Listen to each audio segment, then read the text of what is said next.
இன்றே டவுன்லோட் செய்து உங்கள் ஃபேவரட் ஷோக்களை என்ஜாய் பண்ணுங்க.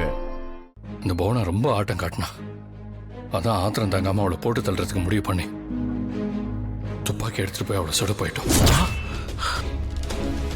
என்னடா சொல்ற? அவளுக்கு ஒன்றும் ஆகலாமாமா. அதுக்குள்ள அவ போலீஸ்க்கு ஃபோன் பண்ணி எங்களை பிடிச்சி கொடுத்துட்டா. ஏய், வாழ்க்கையில உருப்பிட்டு உழைச்சு முன்னுக்கு வரணும்னு நான் உங்ககிட்ட படிச்சு சொல்லிருக்கேன் இல்ல? நீ என்னடானா இப்படி ஒரு முட்டாள்தனமான காரியத்தை பண்ணிட்டு இப்படிதான் ஜெயிலுக்கு வருவியா? கொஞ்சமாவது நீ தனாவை பத்தி யோசிச்சு பாத்தியா? உன்னத்தான் கேக்குறேன், பதில் சொல்லு. என் கூட சேர்ந்து தனாவையும் தான் அரெஸ்ட் பண்ணிருக்காங்க மாமா. அவளை எதுக்கு அரெஸ்ட் பண்ணாங்க? நாங்க 2 பேரும் சேர்ந்து தான் மாமா அவளை சுடுறதுக்கு ட்ரை பண்ணோம். இந்த விஷயம் கதிருக்கு தெரியுமாடி? அவன் தாமா முதல் அக்யூஸ்ட். என் கூட அவனும் தான் உள்ள வந்திருக்கான். அவனை அப்பா இருக்கிற ஜெயிலுக்கு கூட்டிட்டு போயிட்டாங்க. ஐயோ, என்னடி இது?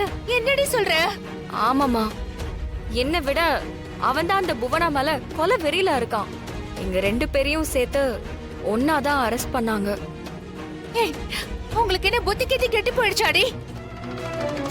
இப்ப மாயா உங்களை வெளியே கொண்டு வர பாப்பாளா இல்ல எங்களை வெளியே கொண்டு வர பாப்பாளா? அந்த புவனா எல்லாம் மீறி அவ பண்றத பண்ணிக்கிட்டே இருப்பா. நாம என்ன பொறுத்துக்கிட்டே போகணுமா? பதவி ஏற்பு விழாவுல நம்மள கொல்ல ஆள் செட் பண்ணப்பவே அவ கதையை நம்ம முடிச்சிருக்கணுமா?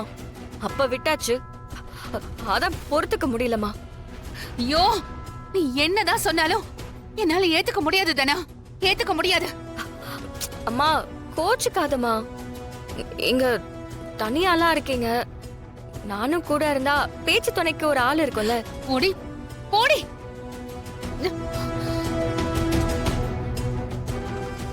நீங்க என்ன 2 பேரும் முட்டாளுங்களா? இப்படி யோசிக்காம முடிவு எடுத்திருக்கீங்க? ஏதாவது ஒண்ணு கிடக்க ஒண்ணு ஆயிருந்தா உங்க எதிர்காலம் என்ன ஆகுறது? அம்மா, உங்களுக்கு துப்பாக்கி எங்க இருந்து கிடைச்சது? நம்ம வீட்ல இருந்தா மாமா எடுத்துட்டு போனோம். ஏடா, உங்களுக்கு எல்லாம் சுட்டு விளையாடுறதுக்காகவா துப்பாக்கி பண்ணி வச்சிருக்காங்க?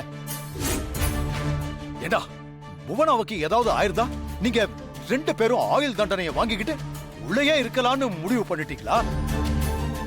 வர ஆத்திரத்துக்கு ஏய், உங்களையெல்லாம் என்ன சொல்றதுனே தெரியல எனக்கு.